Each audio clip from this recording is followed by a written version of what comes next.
Cześć, tu Bartek Czekała ze strony universeofmemory.pl i .com. Na kanale wielokrotnie dawałem upust swoim frustracjom dotyczącym obecnym wytycznym dietetycznym. Uważam je nie tyle za głupie czy idiotyczne wręcz, ale szkodliwe pod każdym dowolnym względem. Czy to szkodliwe, jeśli chodzi o wpływ na zdrowie, ale też, i to będę starał się pokazać w tym odcinku, szkodliwe również jeśli chodzi o potencjalne gubienie wagi. Bo same te wytyczne, na tym polega kłopot, one same będą sprzyjać tak naprawdę, jeśli chodzi o większość osób, tyciu, ale jeśli ktoś chciałby te same wytyczne wziąć i zastosować je do utraty wagi, wtedy pojawi się olbrzymi, ale to olbrzymi kłopot. Jeśli zastanawiasz się, jakie mam kłopoty, jeśli chodzi o te wytyczne dietetyczne, to tutaj znajdziesz cały odcinek na ten temat, w którym jest odesłanie do całego mnóstwa innych odcinków, które już nagrywałem na kanale. Taka chłopska mądrość, którą często się przedstawia w większości osób, które przytyły, mają kłopot z wagą, to jest: jedz czy żryj mniej i ruszaj się więcej. Rusz dupę po prostu i będzie ok. Właśnie w tamtym odcinku omawiałem, dlaczego jest to kłopot. Natomiast w tym odcinku chciałem już bardzo wyraźnie podkreślić, dlaczego szczególnie mówienie komuś, żeby jadł mniej, potencjalnie będzie szkodliwe. Tak, wiem, jest to absurdalne, ale dlaczego będzie szkodliwe? Bo obróci się często właśnie przeciw tej osobie, która zastosuje najzwyczajniej w świecie taką radę. Ja wiem, na logikę osoby, które jedzą mniej, po prostu chudną. Natomiast o co nam chodzi? Jeśli chodzi o chudnięcie, to chodzi nam o długofalowy sukces. Bo możemy sobie schudnąć w szybkim okresie czasu niesamowite ilości, ale co z tego, jeśli przybierzemy tą wagę z powrotem? Jeśli chcesz świetny przykład, być może kojarzysz, był taki program w Stanach Zjednoczonych, który się nazywał Biggest Loser, największy przegrany, i polegało to na tym, że były tam osoby otyłe, czasami niesamowicie otyłe, i osoba, która zgubiła najwięcej kilogramów w toku jakiegoś tam okresu czasu, dostawała nagrodę. Natomiast naukowcy zadali sobie ciekawe pytanie, ile z tych osób, które zrzuciło tą niesamowitą ilość kilogramów, utrzymało ten spadek wagi? Czy ta waga była stabilna, czy oni odzyskali większość tych kilogramów? No i w badaniu niestety wyszło coś, czego można się spodziewać. Będę oczywiście tłumaczył w odcinku dlaczego. Większość z tych osób odzyskała praktycznie wszystkie kilogramy, które straciły. Czasami mówiliśmy o utracie 60, 70, 80 kilogramów. I osoby te, trzeba podkreślić, stosowały właśnie typowe podejście. Jemy mniej, ruszamy się więcej. Jeśli zgłodniałeś trochę słuchając tego odcinka, to świetnie się składa, bo pora na sponsora tego odcinka, którym jest Mięsna Paczka. Jeśli jeszcze nie słyszałeś, to Mięsna Paczka jest dostawcą mięsa z certyfikowanych ekologicznych polskich gospodarstw, gdzie hodowla odbywa się tak, jak powinna się odbywać wszędzie. Mianowicie antybiotyki nie są stosowane na żadnym etapie hodowli, również oczywiście nie stosuje się klasycznie takich wynalazków jak boostery wzrostu żadnego rodzaju. Same mięso jest mrożone w szczycie świeżości, to daje nam gwarancję, że kiedy trafia do nas na stół, jest po prostu najwyższej możliwej jakości.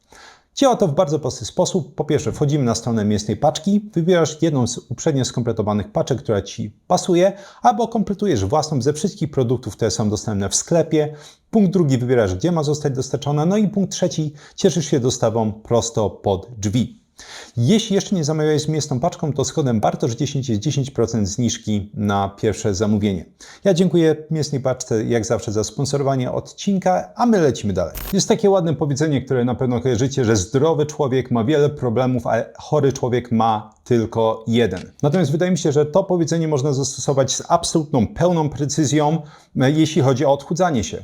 Że syty człowiek ma wiele problemów, ale głodny człowiek ma tylko jeden. I to jest poniekąd sedno kłopotu.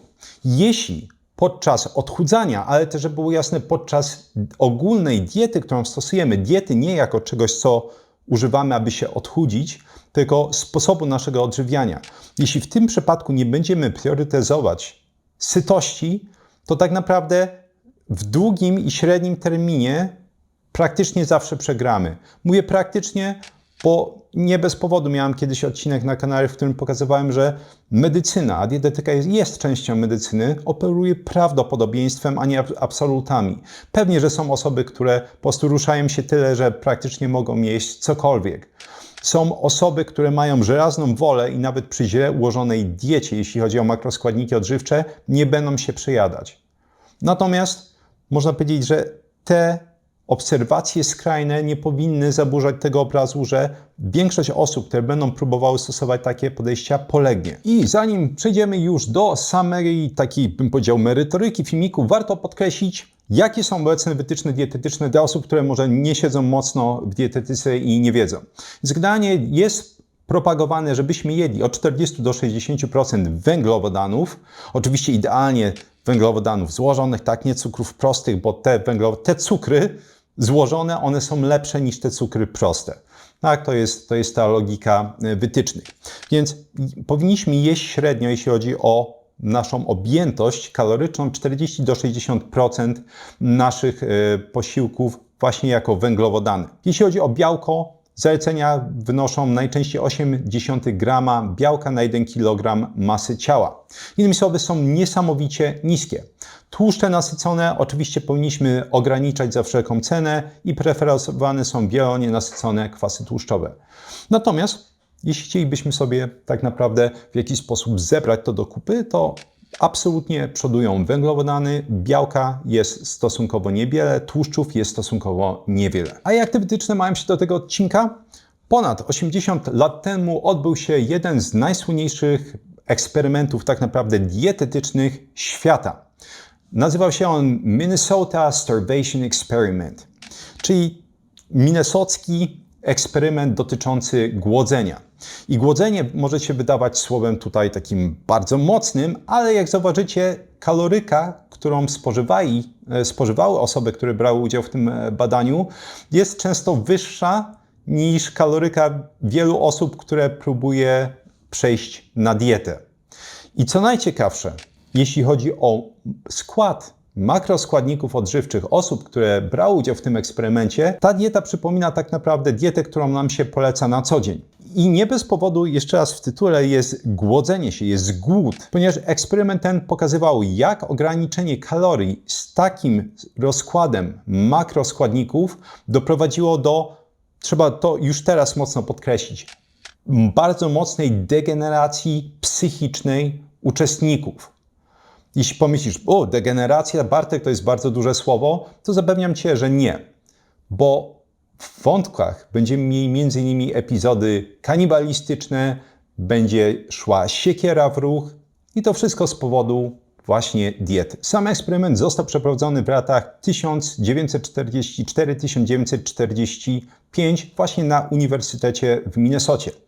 Jako ciekawostkę trzeba podać, że eksperyment ten został zaprojektowany i przeprowadzony przez osobę, którą wiele osób z Was na pewno zna, bo jest to Ancel Keys, czyli ten, można powiedzieć, twórca, osoba, która własnoręcznie stworzyła hipotezę lipidową. I zanim posypią się gromy różnego rodzaju krytyki, trzeba podkreślić, że Ancel Keys moim zdaniem był absolutnie fantastycznym fizjologiem i naukowcem do czasu hipotezy lipidowej.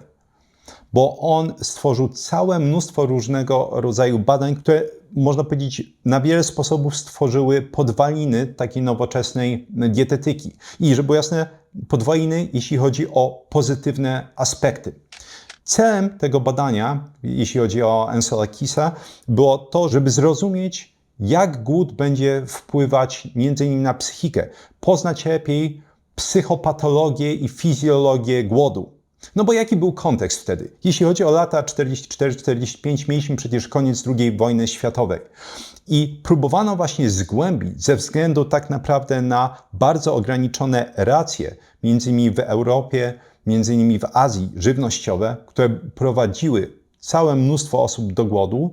Próbowano zrozumieć, jak to będzie wpływało właśnie nie tyle na zdrowie, ale również na psychikę takich ludzi, którzy zaczynają jeść dużo mniej niż jedli wcześniej. Ancel Keys w tamtym czasie był doradcą Departamentu Wojny.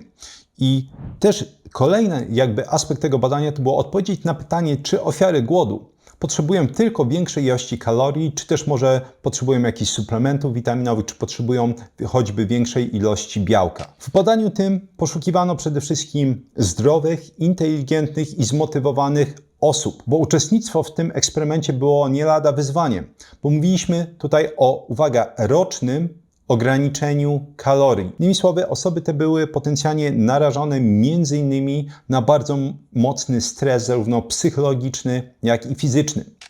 Między innymi z tego powodu szukano osób, które były zmotywowane potencjalnie, żeby wziąć udział w tym eksperymencie, ponieważ uzasadniano go, i uważam bardzo słusznie, bardzo szlachetnymi pobudkami, że ten eksperyment pomoże potencjalnie rozwiązać kłopot z głodem, tak? Czyli jak postępować z ofiarami głodu. Właśnie z tego powodu zwrócono swoje oczy w kierunku osób, które odmówiły służby wojskowej z powodu sumienia. Były to najczęściej osoby, które były członkami tak zwanego Kościoła Pokoju, byli to menonici czy też kwakrzy. Znaleziono grupę 200 mężczyzn i to była taka wstępna grupa, wśród których odbywał się tak naprawdę casting. To trochę jak jakiś elitarny kierunek studiów albo po prostu wybory na supermodelkę. Przyszło mnóstwo osób, większość z nich odrzucono, bo ponownie potrzebowano bardzo zdrowych, zmotywowanych, młodych mężczyzn, którzy będą w stanie rok wytrzymać z takim ograniczeniem kalorii. Na koniec zostało ich tylko 36, którzy zostali uznani jako godni i odpowiedni, aby wziąć udział w tym eksperymencie. Trzeba podkreślić, brali w nim udział tylko i wyłącznie mężczyźni, ponieważ uważano, że kobiety nie będą w stanie podołać po prostu wyzwaniom, które ten eksperyment stawiał przed nimi. Średni wiek tych mężczyzn wynosił od 20 do 33 lat. Warto podkreślić, jak specyficzna była to grupa, bo to nie jest tak, że możemy sobie wziąć tą grupę mężczyzn i stwierdzić, że możemy ekstrapolować, poniekąd przetransportować te dane, które uzyskaliśmy w tej grupie mężczyzn na innych. Mówimy o osobach, które nie miały absolutnie żadnych chorób przewlekłych. Były w pełni zdrowe. Mówimy o osobach, które były bardzo inteligentne, poddawano ich testom inteligentni, ich wykształcenie było wtedy mniej więcej na poziomie college'u.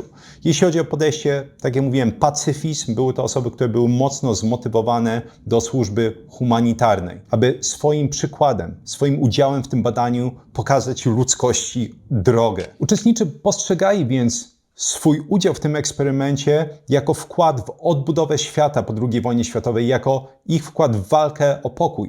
Nawet 2 uczestników z tego badania wiele lat po jego zakończeniu wspominało, że chcieli swoim udziałem zademonstrować odwagę i pokazać, że można się przysłużyć ogółowi, nie zabijając. Innymi słowy, ich motywacja to nie była jakaś tam motywacja, żeby utrzymać tą deprywację kaloryczną cały rok. Ona wynikała z najpiękniejszych, najszlachetniejszych możliwych pobudek i była jednocześnie bardzo głęboka. Długość trwania tego badania, taka całkowita, wynosiła 13 miesięcy. Przez większość tego czasu uczestnicy byli zamknięci w laboratorium, które było zlokalizowane blisko stadionu futbolowego Uniwersytetu w Minnesocie. Samo badanie z kolei było podzielone na 4 specyficzne fazy i każda z tych faz miała odpowiedzieć na osobny, specyficzny zestaw pytań. Faza pierwsza była fazą kontrolną i trwała ona 12 tygodni. Podczas fazy kontrolnej podawano im średnio od 3200 do 3500 kilokalorii. Ta kaloryka miała im zapewnić utrzymywanie stabilnej wagi, takiej idealnej dla nich. Innymi słowy, nie powodowała ona tycia, nie powodowała ona chudnięcia, była dopasowana, aby wagę utrzymać. W międzyczasie uczestnicy ci zwyczajnie sobie funkcjonowali, prowadzili życie akademickie, prowadzili m.in. życie laboratoryjne, przynajmniej niektórzy z nich. Mieli periodyczne badania, m.in. na bieżni, badania rentgenowskie, badania EKG, czy też m.in. badania krwi. Dodatkowo obserwowano ich wzorce zachowań, poziom inteligencji i ogólną stabilność emocjonalną. I to miała być linia bazowa, która będzie służyć później do porównań, jak ich zachowanie i te zmienne wszystkie zmieniały się w czasie, kiedy zaczęli oni ograniczać spożywane kalorie. Faza druga była najbrutalniejszą ze wszystkich tych faz i ona trwała 24 tygodnie, czyli mniej więcej pół roku. Dlaczego ta faza była taka brutalna? Ograniczano ich kalorykę z tych, przypominam, od 3200 do 3500 kilokalorii do, uwaga, od 1500 do 1800 kilokalorii. Średnio podawało się, że spożywali oni 1560-1570 kilokalorii dziennie. Innymi słowy, mówimy w przybliżeniu o obcięciu spożywanej kaloryki o połowę. Spożywają oni 2 posiłki dziennie, śniadanie i obiad. Jeśli chodzi o skład tej diety, to uwaga, jak podkreślono, miało on odzwierciedlać sytuację tą klęski głodowej, która występowała w okupowanej Europie. I jak to wyglądało, jeśli chodzi o makroskładniki odżywcze? Mieliśmy średnio 286 gramów węglowodanów dziennie, około 30 gramów tłuszczów dziennie i na koniec 51 gramów białka dziennie. Dlaczego to jest takie straszne? No bo mówimy o sytuacji w okupowanej Europie, która jest dotknięta klęską głodu, przynajmniej na wielu obszarach. Ale jeśli przypatrzymy się składowi, jeśli chodzi o makroskładniki odżywcze tej diety, to przypomina on praktycznie idealnie to, co jest promowane, jeśli chodzi o nasze wytyczne dietetyczne. Mamy absolutną dominację węglowodanów, mamy stosunkowo niewiele białka, które jak zobaczycie po tym, jak ci uczestnicy stracili wagę, wynosiła to w okolicy 0,8 grama białka na 1 kg masy ciała i stosunkowo niewielka ilość tłuszczów. Głównymi składnikami były ziemniaki, brukiew, rzepa, ciemny chleb i makaron. Hej, czy to... Nie, to nie może być coś, co poleca się tak naprawdę w naszych wytycznych dietetycznych. Same zdrowe rzeczy. Celem było wywołanie utraty masy ciała na poziomie średnio 25% w 6 miesięcy. Ansel Keys korygował również ich racje żywnościowe, to znaczy jeśli ktoś nie spadał na wadze wystarczająco szybko, to dodatkowo jego racje żywieniowe mogły być obcinane i na odwrót. Jeśli ktoś po prostu spadał zbyt szybko, jego racje żywnościowe mogły być zwiększone. Dodatkowo wymagano, aby maszerowali oni około 35 km tygodniowo, czy innymi słowy, aby jakaś aktywność fizyczna była utrzymana. Jak widać, nie była ona jakaś szalona, bo będziemy mówić tutaj o średnio 5 km dziennie, chociaż jak na naszą cywilizację to jest pewnie bardzo duża ilość ruchu. Niemniej, tak jak mówię, jakaś aktywność fizyczna musiała być utrzymana. Kolejna faza trwała 3 miesiące, czyli około 12 tygodni. Badanych podzielono wtedy na 4 grupy i zwiększano kalorykę ich posiłków w zależności od tego, w jakiej grupie byli, od 400 kilokalorii do 1600 kilokalorii dziennie.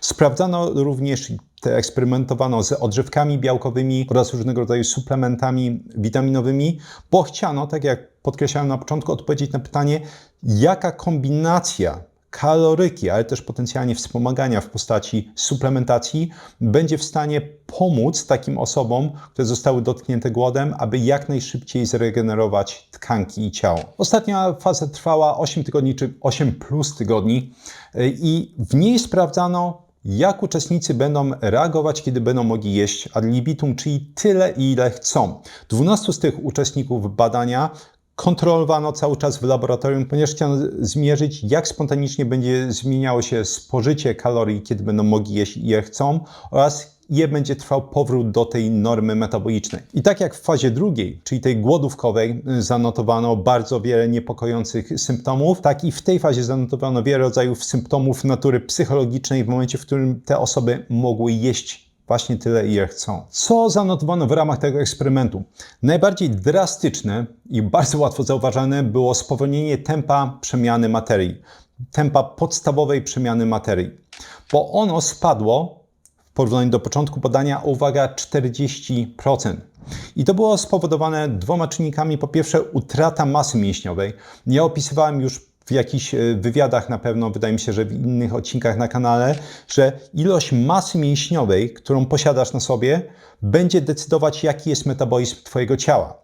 Jeśli słyszałeś różnego rodzaju mity, bo trzeba mocno podkreślić, że są to mity, że po 40 Twoje tempo przemiany materii będzie spadać, to jest to prawda, ale tylko i wyłącznie, jeśli po prostu nie jesteś aktywny fizycznie, nie robisz ćwiczeń siłowych i jednocześnie też nie masz diety, która będzie wspierać rozbudowę masy mięśniowej. Takie osoby będą miały automatycznie niską masę mięśniową, a więc będą miały gorszy metabolizm niż osoba porównywalna wagowo, która ma większą masę mięśniową. Innymi słowy, powinniśmy bardzo mocno priorytetyzować, oczywiście to nie jest tak, że to jest jedyna rzecz, którą powinniśmy robić, ale powinniśmy priorytetyzować masę mięśniową, szczególnie im jesteśmy starsi. Osoba, która ma 50 lat powinna się bardziej starać niż osoba, która ma 40 lat. 40-latek powinien się starać bardziej niż 30-latek. Z każdym kolejnym rokiem po prostu będzie ciężej utrzymać masę mięśniową i trzeba się starać bardziej, żeby tą masę mięśniową utrzymać. Drugim powodem było aktywne spowolnienie procesów komórkowych. Organizm, kiedy musi zmierzyć się z ograniczeniem kalorii, będzie reagować ograniczeniem tak naprawdę większości procesów w ciele, aktywności tych procesów, no bo nie chce wydatkować energii niepotrzebnie. Będzie to tyczyć m.in. temperatury ciała, czyli tej tak zwanej termogenezy adaptacyjnej. Bo w przypadku, kiedy nie dostarczamy wystarczającej ilości kalorii, organizm stwierdza, hej, nie będę utrzymywać temperatury na takim poziomie jak wcześniej, ona będzie niższa, bo to pozwala oszczędzać energię. Jeden z takich właśnie ciekawych obserwacji, i polecam to każdej osobie, która uważa, że ma kłopoty z przemianą materii, to jest zmierzenie temperatury. I zmierzenie tej temperatury w przeciągu paru dni i wielokrotnie w ciągu jednego dnia. Czyli jaka jest Twoja temperatura, kiedy wstaniesz, jaka jest Twoja temperatura pod wieczór, jaka jest Twoja temperatura po południu i tak dalej. I to jest praktycznie dla mnie złota zasada, że osoby, które mają potencjalnie kłopoty ze zdrowiem metabolicznym, będą miały niższą temperaturę ciała. Czyli na przykład nie będą miały tego naszego klasyka 36,6, mogą mieć 36,2, 36, 35,8 i tak dalej. Żeby było jasne, to nie jest jakiś złoty standard. Istnieje wiele powodów, dla którego temperatura ciała może być obniżona, ale tak jak wielokrotnie uczyłem Was na kanale, jeśli robimy diagnozę, to patrzymy klastrami różnego rodzaju symptomów i odczytów. Czyli jeśli na przykład mamy osobę, nawet która ma zdrową tarczycę, trzeba podkreślić, jeśli mamy taką osobę, która ma niższą temperaturę ciała, ja zawsze się o to pytam, i potencjalnie ma kłopoty z insulinoopornością, no bo one są powiązane między innymi z niższą masą mięśniową i wiadomo, że ma niższą masę mięśniową, to już będzie potencjalnie wskazywało, że jest to osoba, która może mieć potencjalnie kłopoty, jeśli chodzi o to tempo spoczynkowe metabolizmu. Jakie inne zmiany zaobserwowano? Zaobserwowano bradykardię, czyli obniżone tętno. Zwyczajnie, jeśli chodzi o medycynę, będziemy bradykardię klasyfikować jako tętno, które będzie niższe niż 60 uderzeń na minutę, bo ten zakres normatywny to jest 60 uderzeń do 100. Powyżej mamy tachykardię, poniżej mamy bradykardię. Wyjątkiem, oczywiście trzeba podkreślić, są sportowcy. Sportowcy często mogą mieć zdecydowanie, tacy szczególnie poważni sportowcy, którzy bardzo intensywnie i często ćwiczą, oni mogą mieć fizjologicznie niższy puls, to może być nawet 40 uderzeń na minutę. W nocy, kiedy ten puls dodatkowo spada, mogą mieć nawet mniej. I co oczywiście często przeraża lekarzy, którzy nie zrobili wywiadu medycznego odpowiednio dobrze, ale nie powinno. Jeszcze raz, w przypadku sportowców to jest jak najbardziej dopuszczalne z fizjologicznego punktu widzenia. Natomiast u tych osób zanotowano bradykardię 35 uderzeń średnio na minutę, czyli bardzo, bardzo mocne spowolnienie akcji serca. Samo serce przeszło atrofię, czyli generalnie mieliśmy rozkład mięśnia sercowego, jego objętość zmniejszyła się średnio o 25% u uczestników. Dodatkowo sam układ krwionośny był zdecydowanie obniżony. Spadło ciśnienie krwi, krew stała się gęstsza i było ją dużo ciężej pompować, jeśli chodzi o organizmy uczestników. Kolejna rzecz, tak jak wspominałem, to hipotermia, czyli obniżona temperatura ciała. Średnio wynosiła ona 35,5 stopnia u uczestników. Trzeba podkreślić, że to nie było tylko spowolnienie tych procesów komórkowych, o których mówiłem. Oczywiście uczestnicy spalili bardzo dużo tkanki tłuszczowej. Innymi słowy, ta warstwa izolacyjna u nich była dużo, dużo mniejsza. I co jest ciekawe, nawet w ciepłe dni było im zimno. Nawet w najcieplejsze możliwe dni uczestnicy wciąż czuli potrzebę okrywania się czymś. Ich wygląd zewnętrzny oczywiście też bardzo szybko się pogorszył. Sama skóra stała się sucha, szara, łuszcząca się. Włosy zaczęły wypadać im praktycznie garściami, paznokcie stały się bardzo kruche i bardzo, bardzo łamliwe. Jeśli chodzi o układ pokarmowy, to zwrócono uwagę na 3 cechy. Przede wszystkim oddawali oni stolec mniej więcej raz w tygodniu. Narzekali oni bardzo mocno na bolesne gazy, czyli innymi słowy byli wzdęci. Kiedy pierdzieli, było to dla nich niekomfortowe i bolesne. I co ciekawe, towarzyszyło im uczucie ciężkości nawet po minimalnych posiłkach. To tylko pokazuje, że po prostu między innymi perystaltyka jelit zaczęła siadać podczas tego okresu głodówki. Ponownie z powodu tego, że po prostu organizm nie mógł produkować wystarczającej ilości energii, aby zasilać te procesy fizjologiczne. Zanotowano u nich obrzęki i te obrzęki, jak podkreślano, maskowały poniekąd, jeśli chodzi o optykę, tą drastyczną utratę masy mięśniowej u tych osób. Hormony, Klasyk, przynajmniej klasyk z punktu widzenia tej naszej już nowoczesnej wiedzy. Zanotowano drastyczny spadek testosteronu, absolutne zniknięcie libido i zainteresowanie jakąkolwiek prokreacją. Mówiłem, że jest to klasyk, bo ktokolwiek, kto interesuje się kulturystyką, czy to nawet amatorsko, to prawdopodobnie wie, że osoby, które będą bardzo mocno obcinać, czy będą w tej fazie po prostu cutting, czyli obcinania tkanki tłuszczowej, żeby wyglądać jak najbardziej po prostu sucho, żeby te mięśnie były pięknie zarysowane. W tym przypadku, jeśli będziemy schodzić, szczególnie gdzieś tam poniżej 12%, jeśli chodzi o poziom tkanki tłuszczowej u mężczyzn, zaobserwujemy właśnie drastyczny spadek testosteronu. Oczywiście nie zaobserwujemy go, jeśli ktoś ma dodatkowe wspomaganie. U kobiet te spadki, jeśli chodzi o produkcję hormonów, będą oczywiście zauważane wcześniej. Z prostego powodu kobiety po prostu mają naturalnie oczywiście większą ilość tkanki tłuszczowej niż mężczyźni. Natomiast u obu płci reakcja będzie taka sama. Jeśli będziemy w pewnym momencie schodzić poniżej danego jakiegoś progu, który organizm uznaje za krytyczny i jest tu jakaś indywidualność na pewno między osobami, to organizm przestaje produkować, jeśli chodzi o optymalny poziom, hormony. Szczególnie hormony płciowe. Chyba najdziwniejsze i trochę najbardziej upiorne było zjawisko białych oczu, które zaobserwowano u tych uczestników badania. Polegało to na tym, że organizm ograniczał przepływ krwi, między innymi jeśli chodzi o naczynia krwionośne w oku, tym samym i gałki przybierały taki praktycznie porcelanowy wygląd, nie było tam praktycznie żadnej czerwieni i był to dosyć upiorny widok, patrząc po opisach, które znajdowały się w badaniu. Jeśli chodzi o komponenty fizyczne, też była tragedia. Mężczyźni stracili średnio 40% wyjściowej masy mięśniowej. Siła uścisku spadła o 28% na koniec badania. Wytrzymałość, jeśli chodzi o testy na bieżni, spadła o 79%. I uczestnicy podkreślali, że absolutnie najprostsze czynności fizyczne sprawiały im kłopot. Mówimy tutaj o wchodzeniu po schodach. Mówimy o otwieraniu ciężkich drzwi obrotowych. Oni nawet meldowali, że czasami nie udało im się wejść po schodach, czyli te podstawowe czynności fizyczne nie były w stanie być wykonane. Był też coś, co można nazwać syndromem, powiedzmy, kościstej dupy. Mianowicie z powodu drastycznej utraty tkanki tłuszczowej osoby te miały kłopot z siedzeniem jakikolwiek dłuższy okres. Z tego powodu po prostu było to dla nich bolesne. Z tego powodu zaczęli w większości nosić wszędzie poduszki, aby móc w stanie normalnie usiąść. Pamiętacie, jak mówiłem na początku filmiku, że głodny ma tylko jeden problem? Więc właśnie to dosyć brutalnie pokazało badanie. Jakiekolwiek zainteresowania, które mieli uczestnicy tego badania, przypominam, bardzo inteligentni ludzie znikły. Mówimy tutaj o zainteresowaniach politycznych, hobby, zainteresowania społeczne. Absolutna dezintegracja. Jedyne, co ich interesowało, to jedzenie. I te myśli o jedzeniu, to zainteresowanie jedzeniem przybrało bardzo szybko karykaturalny, wręcz wypaczony obraz. Osoby te zaczęły czytać przede wszystkim jako nowe hobby książki kucharskie i kolekcjonować przepisy kulinarne. Pojawiło się u nich tak zwane hoarding, więc chorobliwe gromadzenie takich materiałów. Wielu z nich studiowało menu w restauracjach, porównując również między innymi ceny artykułów spożywczych między różnego rodzaju sklepami. Kiedy mogli wyjść do kina, nie interesowały ich jakiekolwiek wątki w filmie, nawet romantyczne.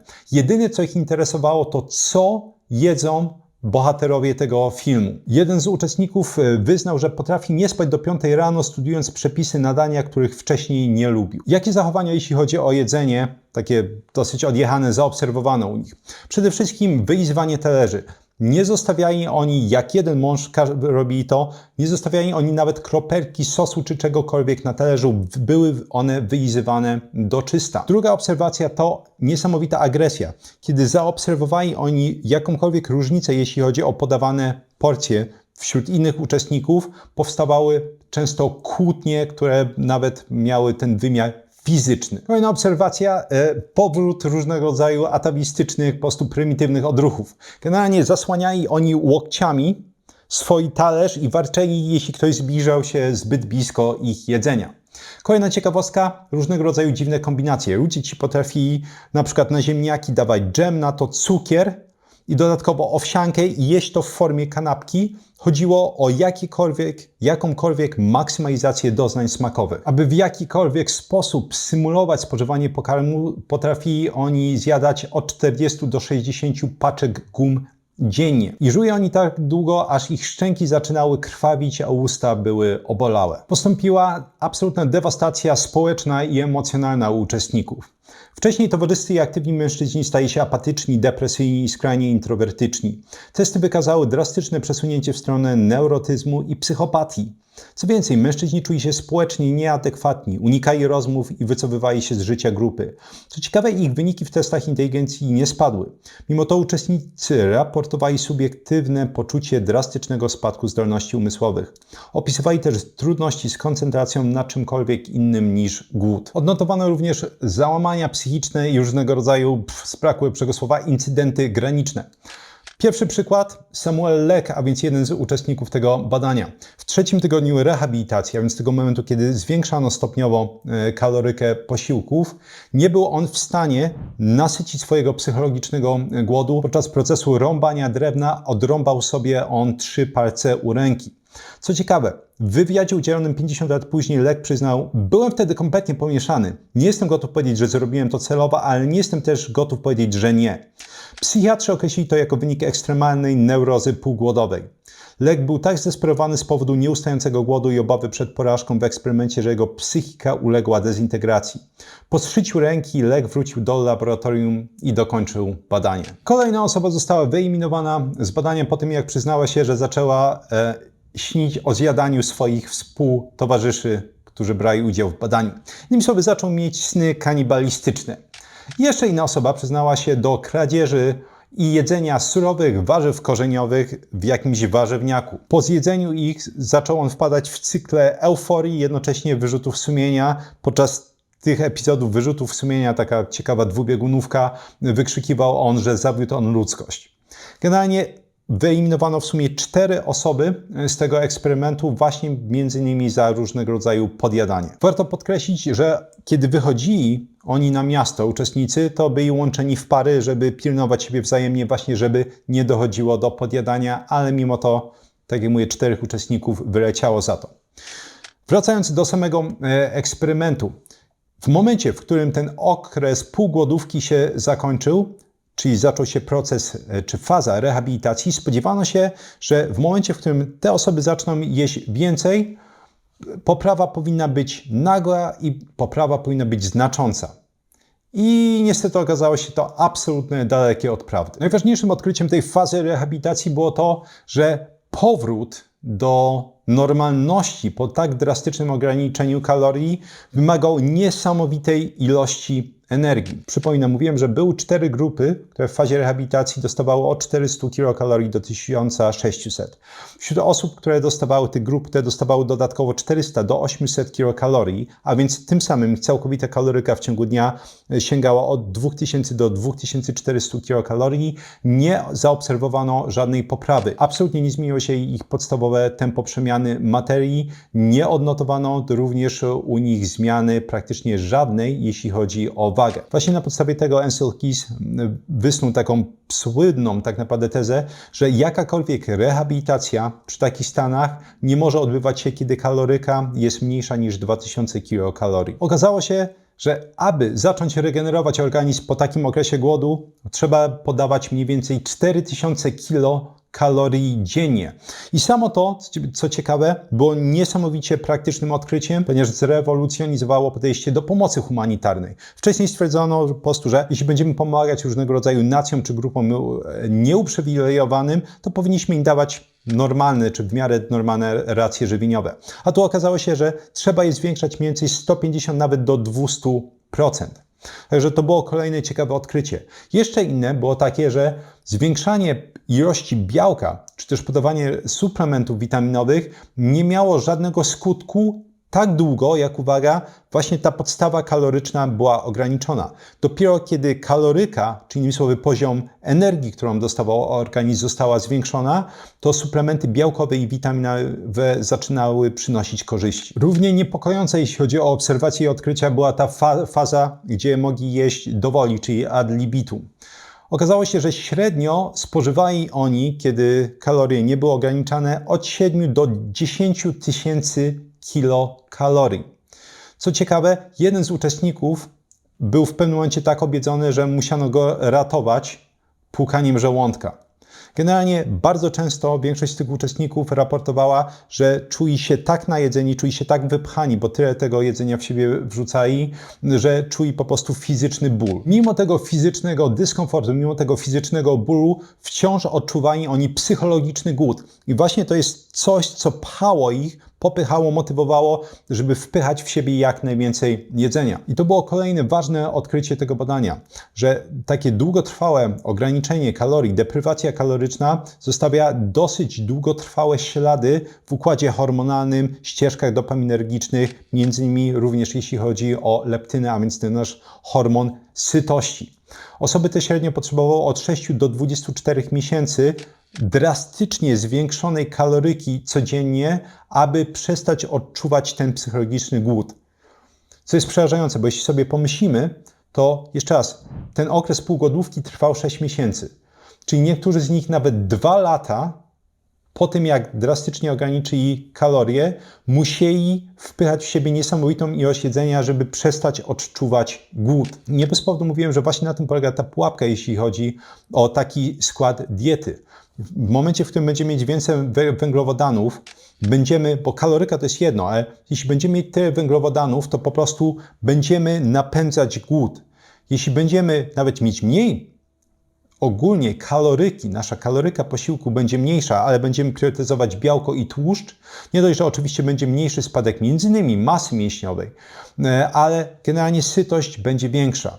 Właśnie dlatego w tym odcinku, który nazywa się Wieczny Głodny, opisywałem, dlaczego te nasze wytyczne dietetyczne są idiotyczne, jeśli chodzi o skład makroskładników odżywczych diety. Kolejny fascynujący mechanizm, który odkryto, to tak zwany fat overshooting, czyli przestrzelenie tłuszczowe, mówiąc dosłownie, przestrzelenie tłuszczem. I polega to na tym, że generalnie organizm dosyć mocno będzie monitorować ilość masy mięśniowej podczas tego procesu regeneracji. W momencie, w którym masa mięśniowa jest niska, organizm wciąż będzie sygnalizować mocniej, że powinniśmy jeść więcej. To powoduje, że oczywiście z racji tego, że tempo przyrostu masy mięśniowej jest mniejsze niż tempo przyrostu tkanki tłuszczowej, że koniec końców taka osoba, zanim wróci do swojej wyjściowej masy mięśniowej, będzie miała dużą, większą ilość tkanki tłuszczowej. I dokładnie to pokazano właśnie na uczestnikach tego badania. Zanim te osoby wróciły do swojej wyjściowej masy mięśniowej, miały zdecydowanie więcej tkanki tłuszczowej niż przed samym rozpoczęciem badania. Jaki jest wniosek na zakończenie tego badania? Cóż, jeśli nie miałeś powodzenia do tej pory, jeśli chodzi o chudnięcie, a stosowałeś różnego rodzaju takie klasyczne podejście, czy klasyczne wytyczne, aby utracić wagę, to nie powinieneś winić siebie. Bo właśnie dlatego uważam, że te wytyczne są absolutnie idiotyczne i są kłopotliwe i są wręcz szkodliwe, bo wiele osób, które zastosuje je, obwinia siebie, kiedy im się nie udaje. W momencie, w którym schudną, a potem ich waga odbija, i odbija często oczywiście dużo wyżej niż tam, gdzie zaczęli, stwierdzają, ok, nie miałem wystarczająco dużo silnej woli, to wszystko jest moja wina, jestem taką szmatą. A prawda jest taka, że samo podejście, które było zastosowane, było po prostu od samego początku błędne. Ja mogę oczywiście podać choćby swój przykład. Jeśli są takie okresy, kiedy stwierdzam, że moja waga chyba za bardzo odbiła do góry, jestem w stanie robić bardzo mocne ograniczenie, restrykcję kaloryczną, która sięga spokojnie 1400, pewnie 1300 kilokalorii dziennie przez jakiś okres, oczywiście nie aż tak długi, ale tydzień, 2, 3 tygodnie. I nie jest to specjalnym wyzwaniem. Nie jest to wyzwaniem, ponieważ odbywa się to głównie na mięsie, czyli tak naprawdę białku i tłuszczach. I właśnie to sprawia, że to nie jest tak, że ja odczuwam jakąś dużą sytość. I oczywiście do tego mam zastosowane posty. Warto więc pamiętać, jeśli Ci się nie udało, stosowałeś takie podejście, to nie jest Twoja wina, trzeba najzwyczajniej w świecie zmienić podejście. Natomiast zauważcie, że badanie odbyło się ponad 80 lat temu, ale do tej pory tak naprawdę niewiele się zmieniło. Do tej pory na studiach właśnie uczą mniej więcej takiego podejścia, uczą takiego składu diety. Więc jak może się cokolwiek zmienić populacyjnie, jeśli nic się nie zmienia, jeśli chodzi o wiedzę, którą mamy już od bardzo dawna, ona po prostu jest przemilczana, bo jest niewygodna. Ja ogólnie nie mam dużo pogardy dla kogokolwiek, ale szczerze mówiąc, jeśli chodzi o osoby, które promują takie podejścia, mają jakąś osobną komorę w sercu, które właśnie zbiera tą całą pogardę. Jak to mówił Monty Python, pierdzę w waszym ogólnym kierunku i twoja matka śmierdzi z jagodami. To tyle, jeśli chodzi o odcinek. Dajcie mi koniecznie znać, jakie są wasze doświadczenia właśnie, jeśli chodzi o stosowanie różnego rodzaju takiego mocnego ograniczenia kalorycznego przy takim właśnie składzie samej diety. Ja oczywiście będę obecny w sekcji komentarzy przynajmniej przez chwilę, żeby podpowiadać na wasze pytania. Jak zawsze polecam swoje flagowe kursy Vocabulary Labs, laboratoria językowe, gdzie pokazuję, jak nauczyć się dowolnego języka z dowolnej rodziny języków. Jest to w pełni uniwersalny system nauki, aby nie wydawać non-stop pieniędzy na szkoły językowe, podręczniki, korepetycje i tym podobne. Kurs o jeden włos za daleko. W kursie tym pokazuję, jak zatrzymać i odwracać łysienie androgenowe zarówno u pań, jak i u panów, jak diagnozować u siebie telogenowe wypadanie włosów, ten stan, kiedy włosy właśnie wypadają garściami. Kurs Kuźnia Ekspertów, gdzie z kolei pokazuje, jak opanować dowolną dziedzinę samodzielnie od A do Z, jak zapamiętywać informacje, jak tworzyć ich głębokie zrozumienie, wdrażać suche informacje w praktykę. 3 piosenki rockowe, jak zawsze w pierwszym komentarzu pod filmikiem, żeby mieć spędzić czas również po wysłuchaniu odcinka. Pod tym bonusowe ciekawostki tyczące się odcinka, a pod tym wszystkim literatura naukowa. Z kolei w opisie znajdziesz linki do różnego rodzaju partnerów kanału, linki zniżkowe. Jeśli ktoś chce wesprzeć, jak to często mówię, bezkosztowo kanał, to można właśnie kupić sobie suplementy, choćby korzystając z linków zniżkowych, które znajdują się w opisie, choćby firmy Alines, mają mnóstwo fantastycznych suplementów, czy też firmy Mitowel, u których znajdziesz lampy na światło czerwone i bliskiej czerwieni. Również w opisie znajdziesz link do mojego newslettera. Tam z kolei, jak wprowadzisz adres mailowy, wysyłam artykuły powiązane z drugą częścią mojej działalności, a więc nauka języków obcych, poprawa pamięci, czy też poprawa produktywności. A na koniec, jeśli spodobały Ci się informacje podane w tym filmiku, to można je ściągnąć w formie łatwo dostępnych fiszek elektronicznych i opcja ta dostępna jest dla patronów kanału, łącznie z dodatkowo prywatnym forum. Link również znajdziesz w opisie. Dzięki serdeczne za wysłuchanie tego odcinka i towarzyszenie mi podczas jego wysłuchiwania i do usłyszenia w następnym.